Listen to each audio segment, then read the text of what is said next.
Hello, hello! My name is Callista, and welcome back to Pillars of Eternity.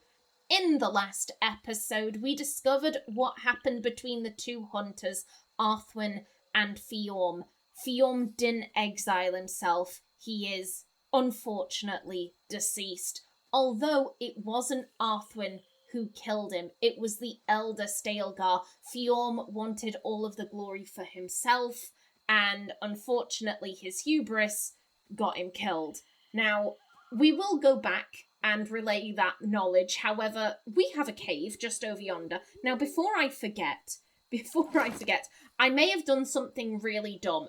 I've given Adir crap gear in the hopes that he will be crit more.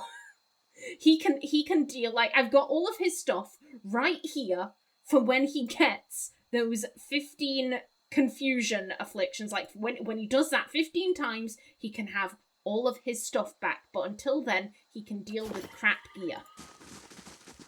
Hopefully, that won't shoot me in the foot too bad. I just want him to be crit. Is that so bad? Is that really so bad? Yeah, the cave is right there. Let's see. Anyone hiding back here?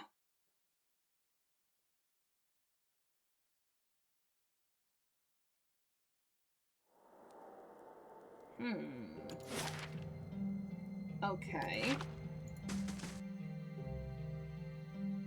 We got forest lurkers. Buddy. Hey. Everyone, just, like, stop where you are, if you please.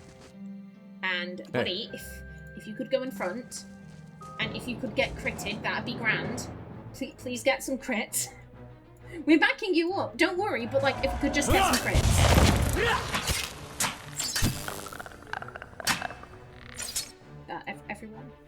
Everyone, please.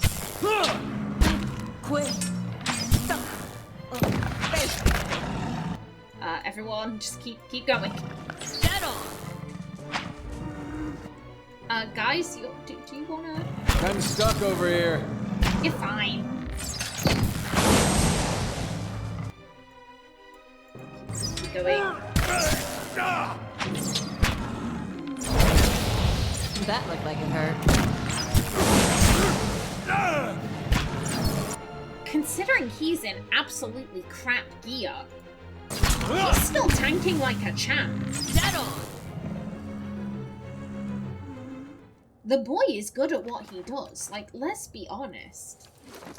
Now, did that, buddy? Yeah? This could take a while. Adir, you may not get your gear back for quite a while. Light in dark places. Oh, it's the top of the cave. We're fine. I was just thinking, what the fuck is that?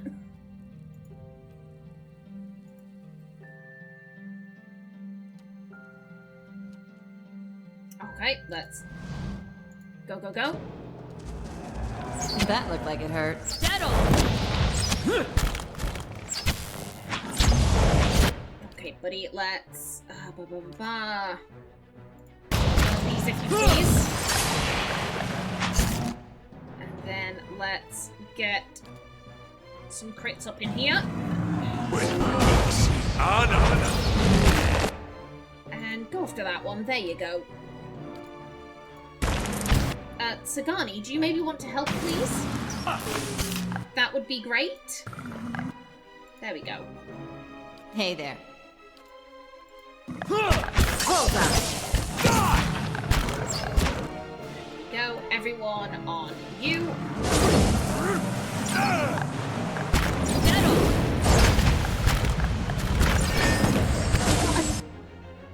Again, I'm just Adir. He's barely been scratched, and he's wearing absolute shit. Palagina, completely decked out. Most of her health is gone. Like, damn. Adir is so good at tanking. He's so good at tanking, it's insane.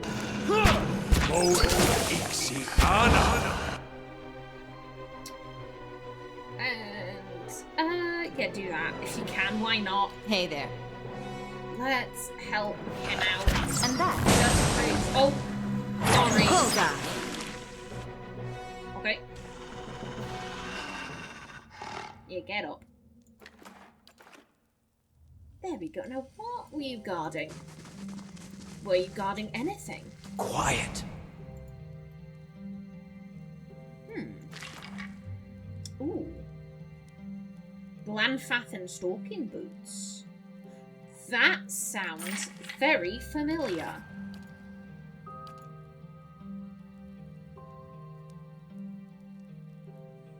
Was Sagani?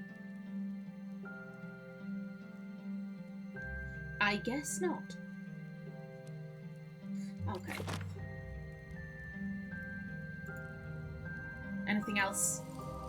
Anything hidden? Doesn't look like it. Okay. Still, we got some nice boots out of this. That's better than nothing.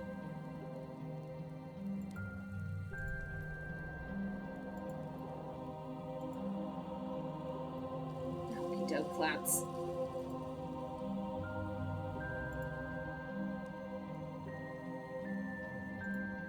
Let's head on out. We'll rest up right here. Get everyone back in tip-top fighting shape.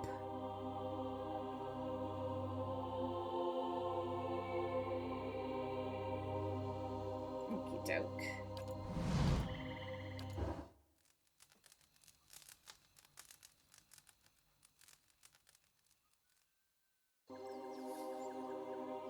Aha, Zawa has finished escorting. Lovely.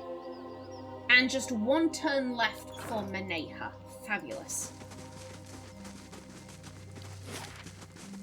Yeah, everything is all nicely mapped out. If you could all come over yonder. That's it, run. Run, people, run.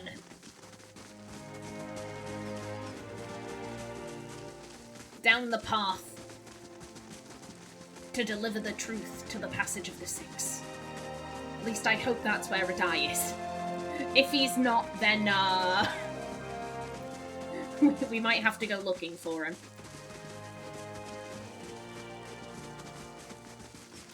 Okie doke. Yes, back to... Yeah, we want the first one, yes.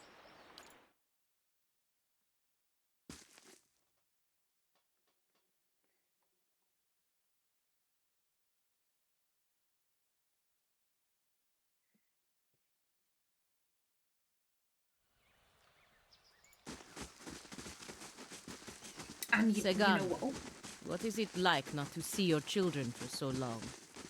I imagine it must be difficult. Even in Masuk, I'm on the hunt more than at home. But 5 years... it's been a strain. Then to your good fortune. Ado Vidorio. May you see them all again soon. aww. How lovely. That's so sweet. Yeah, I do hope you see your kids again soon. Ida must have good reasons to trust Simuk. This I know. Okay.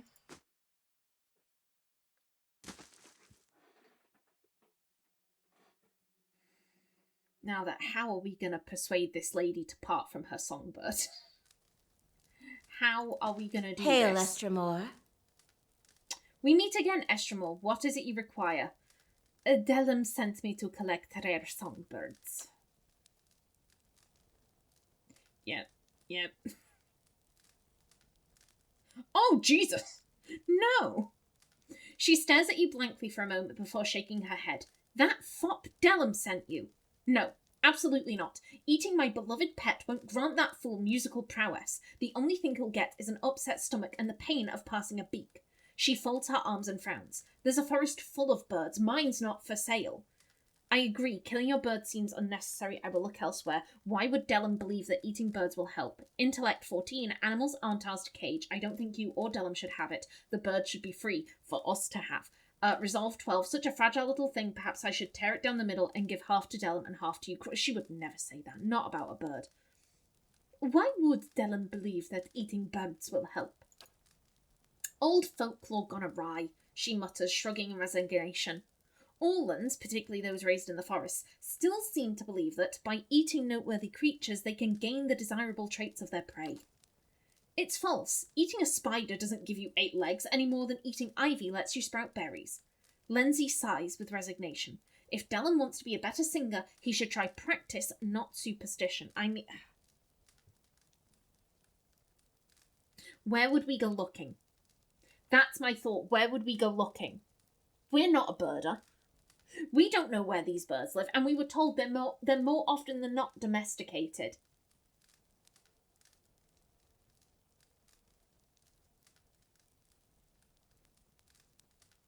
Yeah, Ximena's ultimate goal, I think, is to dissuade Delem from eating the birds, and then she'll have 3 bird friends. Animals aren't ours to cage. I don't think you or Delem should have it. The bird should be free. Well, she stares at you blankly. It's not like the bird is a prisoner. I mean, he has a little bit of room to fly in there. You just want me to set Beaker free so you can snatch him and sell him to Delem. Delem isn't getting the bird. I'll release it somewhere safe. You won't have to worry about Mr. Beaker being unhappy. If I wanted the bird that badly, you'd be counting your teeth. No. We'll release him somewhere safe, and then we will have him, and he will be our bird friend. Delem isn't getting the bird. I'll release it somewhere safe. You won't have to worry about Mr. Beaker being unhappy. This will keep me up all night. Just take him, bring him into the forest and set him free. She bites her lip and waves her hand at you. Now be gone. I'm so sorry. I'm so sorry. Like, Ximena feels, I think. Ooh. Oh. Yeah, let me... Also, let me put this stuff away. Why not? There we go. Keep things nice and tidy. Yeah, there they are. The red crest of this songbird adorns an otherwise plain plumage of brown and black feathers. The bird seems used to being handled and often begins to sing when left alone for a while. Oh, sweetness, sweetness. Don't worry. Don't worry. We're not going to do anything bad to you. You're going to be reet. You're going to be reet. Please leave me be. I miss my Beaker and need to be left. I'm so sorry. Ximena would feel for her. Ximena would actually feel for her because Ximena loves her animals. Ximena loves her animals so damn much.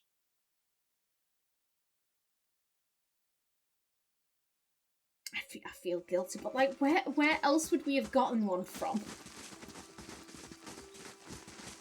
Where else would we have gotten one from? Like, I've not seen any other domesticated birds in the area.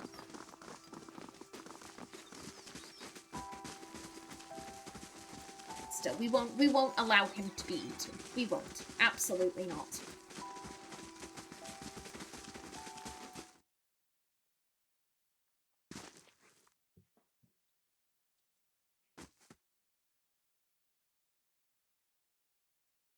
Now then, Radai. Are you still in here? Oh, it's the time to stalk, not attack. There you are. Okay, good for you. Good for you. Tread carefully, Esther Moore. You've returned. He glances at the huntress in the group. We hope you found the truth about my brother's fate. I've concluded my task. It's time to speak with the Amenfath.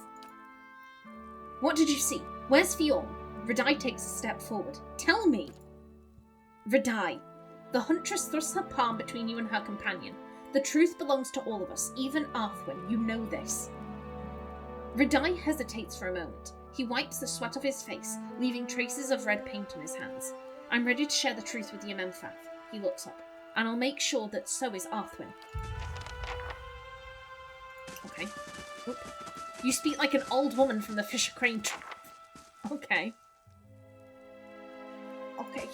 They're gossiping. They're gossiping, it's fine.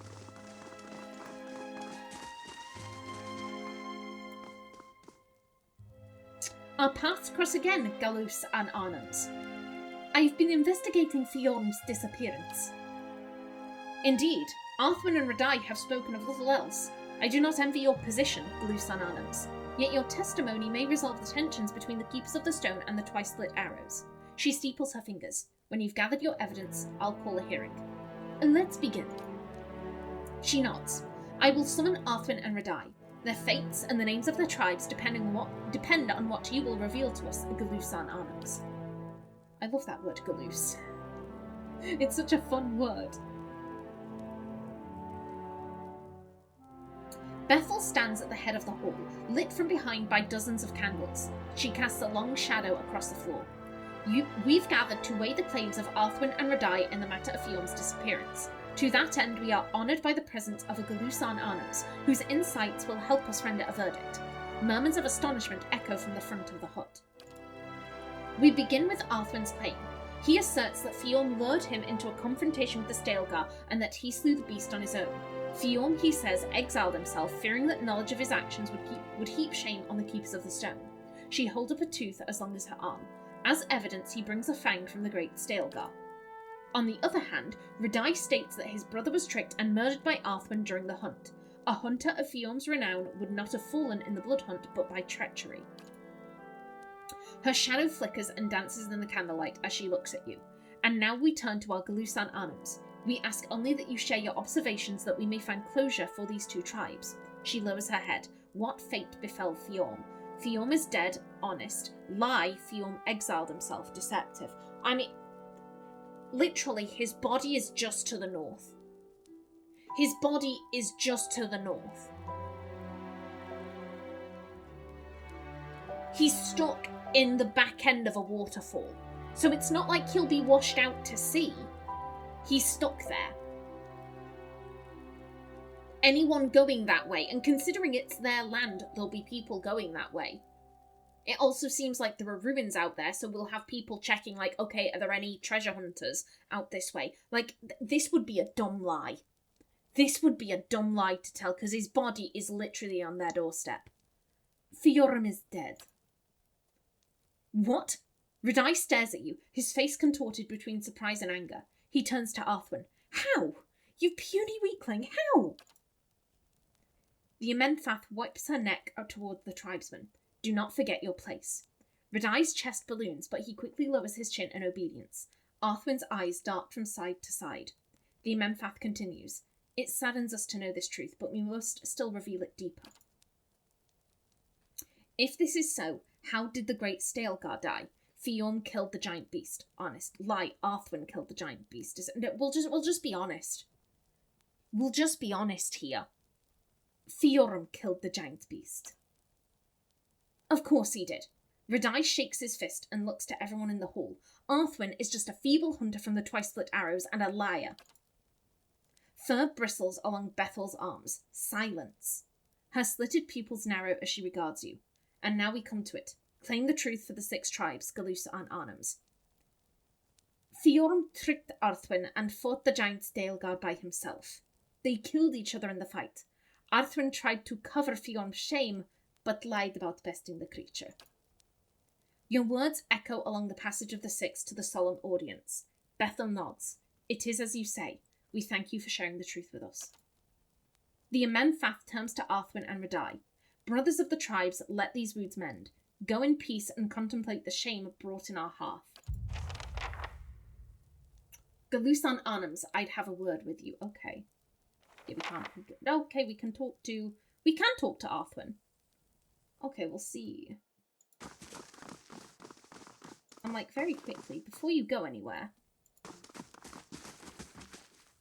Unless, have they just wandered off? I think they must have just wandered off. Okay, so I can't talk with them. Boo. Sad times. She turns back to you. A shame upon both tribes is not what I would have wanted, but we must learn to turn our faces to these hard truths if we are to survive the coming seasons. Your integrity is a boon to us. Please accept this with our thanks. Okay, we completed it. Ooh, hello. Ah, and Lover's Light.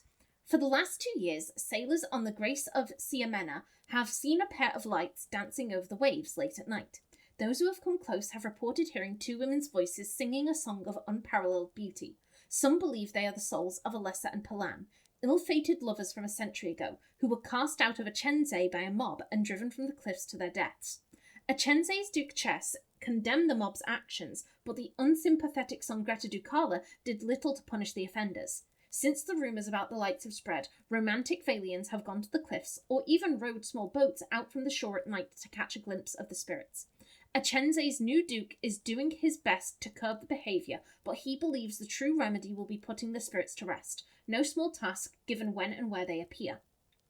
A priest of Ondra and a crew of greedy sailors were all it took to row Meneha out to the spot where Alessa and Palan's ghosts were singing. Unfortunately, the chaos of the storm overturned the small boat. Meneha, the priest, and the sailors were all plunged deep into the grace of Ximena. Miraculously, most of them emerged in a great sea cave near Barda. Though the entrance of the cave was hidden from the surface, the interior held wonders that had not been seen for generations. Sunken warships, trade vessels, and remnants of the unlucky travellers that had fallen victim to the grace in the past.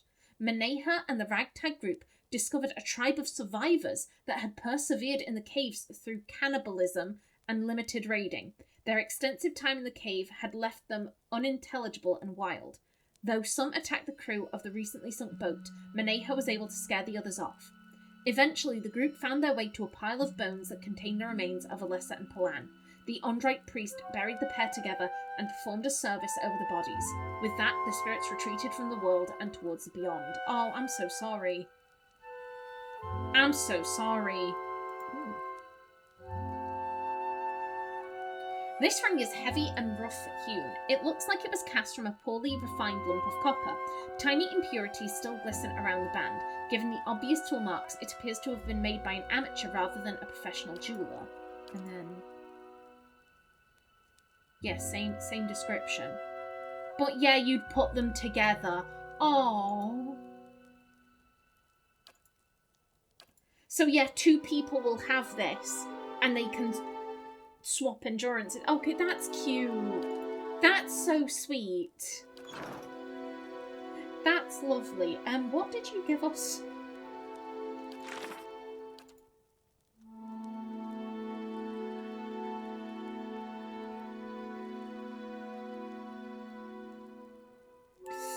Oh yeah, this is rough. This is rough. We've brought shame on both of them, but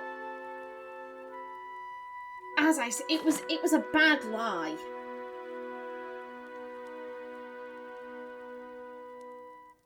It doesn't look like we got any changes to whatchamacallit. Where are we? Oh, we're neutral with the fangs. Okay. Twin Elm's ally, faintly good. Yeah, it doesn't look like we got any changes, but like we kind of, I guess you could say we kind of kept things at a middle ground. Okay, farewell. We didn't favour one tribe over the other. They both done something dodgy. Oop, they hold allies at hand. It's suicide. Okay. What are y'all talking about? What are y'all talking about in here?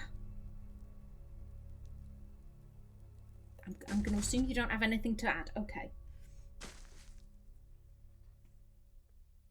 Yeah, I think it was a dumb lie. It was a dumb lie. Fium's body, was it Fium? Yeah, Fium's body was literally on their doorstep, as was the body of the Stalgar. Like, I don't think it would have taken much for someone to find both and be like, hold up, what's happening here? I'm pretty sure, where's... yeah, Song of the Wild. Yeah, we've got 2 of the 3. We've got the Cloudsinger and the Tian, the Shardwing. Is this... they live under brush, near large Ardra structures. I'm thinking, in the forests over yonder. Because there are so many Ardra structures over there. And it's the forest, where the birds like being. Yeah, back to Elmshore.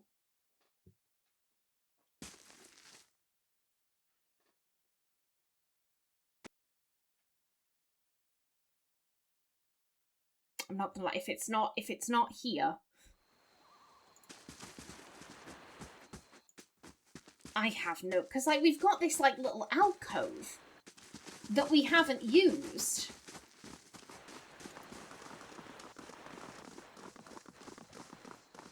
Can anyone see any birds? Hello? Caw, caw, caw? You don't have to worry, bird friends. I'm not going to allow you to be eaten. We do also have the giant Ardra arch. Anything.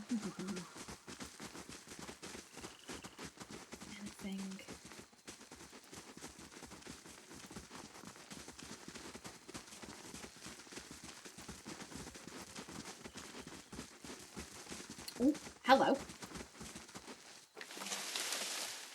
Shardwing. Interlocked and concave, the iridescent green feathers of this bird resemble crystalline scales. When startled, it completely freezes on the spot, only to resume its slow singing once it feels safe again. Oh my god, you're beautiful. You're stunning. Okay, let's go show these birds to Delem and tell him he's being an arsehole. And he shouldn't eat the birds.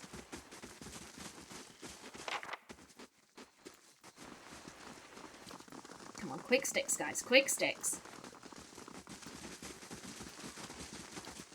There we go.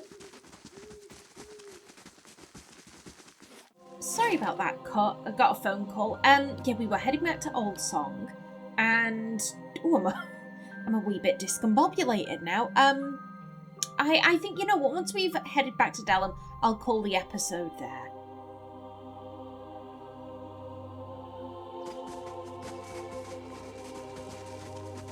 With a cat's nose, how is it you failed to notice your rotten stench? Failed to notice? Hardly. I put work into smelling this way. I should have expected. I never know what sort of game is downwind. I need to smell like part of nature, not an interloper. Aravius, I'm so sorry. I'm so sorry that you have to deal with Durance. Then again, we all have to deal with Durance. Ooh, whatever the outcome, I long for the temple to feel like home again. Okay. What brings you here? Greetings, friend. How goes the bird hunt? So I have this bird. I spoke with Lency. She said eating songbirds is just a superstition. It won't help you sing. I've spoken with Onwin, and he informs me you're chasing a mere superstition with these songbirds. Okay, so we have options to talk him out of it. I want to see if we can, like, bring him round to this realization himself. So I have this bird. Really? Delem rubs his hands together and smacks his lips in anticipation. Let me see. This one was being kept as a pet in the Hearthsong district. I found this cloud singer in a high rocky outcropping. I have a shardwing here. Found it in a nest by some Ardra pillars. This one was being kept as a pet in the Hearthsong district. He takes the bird from you and strokes its tail feathers. This was someone's pet. A frown overtakes him as he looks at the small, fragile creature in his hands. The owner didn't love it as much because it's in your hands now. Wait, now you're second-guessing this plan of yours. Yes, his name is the talented Mr. Beaker, and Lency, his owner, loves him. Maybe you'll taste how much she loves him when you bite into his little bird skull. What the fuck? Perception 14. I can see it in your face. You may have the nerve to kill that bird, but you'll regret this decision in hindsight. This is foolish. You've had boar meat and chicken meat numerous times, right? You have no tusks or wings. Resolve, show some compassion. Do you want to earn your musical fame by practice and hard work, or by killing some defenseless animals? Yeah. I can see it in your face. You may have the nerve to kill that bird, but you'll regret this decision in hindsight. Delem looks at the bird in his hands and lets out a long sigh. I suppose you are right. Just hearing its song and being so close to the bird is inspiration enough. I should let this one sing another day. Delem opens his hand and the bird soars into the sky. Well, I guess I'll save my appetite for the right bird. Let me know if you find another. So yeah, we can persuade him. We can persuade him. What brings you here? Yeah, so I have this bird. I found this cloud singer in a high rocky outcropping. What a find! Delem gives the small bird...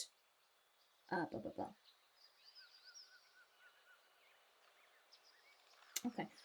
What a find. Delem takes the small bird from you and holds it to his ear as it warbles. And he's so talkative. How cute. Yeah, cute enough to eat. Just get this over with. Isn't that a lovely bird song? I doubt it can make that sound from within your stomach. Delem looks at you with a frown. Well, obviously, it's not like it sings from inside me. I'll absorb its nature, and the music will become a part of me. Yeah, this is foolish. You've had boar meat and chicken numerous times, right? Yet you have no tusks or wings. Delem looks at the bird in his hand and lets out a long sigh. I suppose you are right. Just hearing its song and being so close to the bird is inspiration enough. I should let this one sing another day. Delem opens his hand and the bird soars into the sky. Well, I guess I'll save my appetite for the right bird. Let me know if you find it. Okay, just one last one. What brings you here? I have a shardwing here. Found it in a nest by some Adra pillars. He takes the bird from you and strokes its plumage. A bountiful find. I remember the first time I heard the shardwing's crisp melody. He wraps his fist around the bird and raises it to his mouth before pausing. Guess I just eat it whole? Stare at him. No, you write it a love poem first. Just eat it already. If you're asking me for help with this, you shouldn't be eating birds. Or you could, I don't know, maybe let it go. Or you could, I don't know, maybe let it go. But you went through all that work to find the bird, and its voice. What chanter wouldn't want to be able to sing like this? Show some compassion.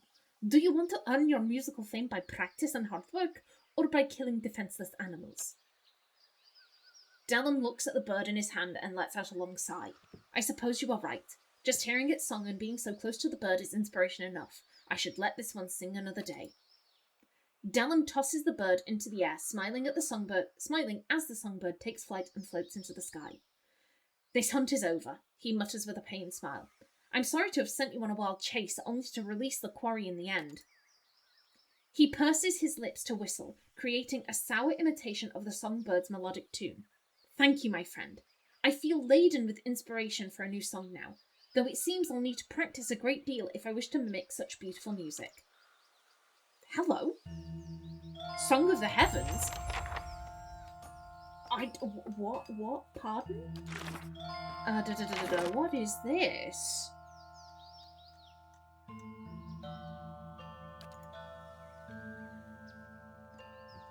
+1 perception, +2 damage reduction, shock. The revealed mysteries of the avian world have sharpened your senses and strengthened your resistance to lightning. So we are at, excuse me.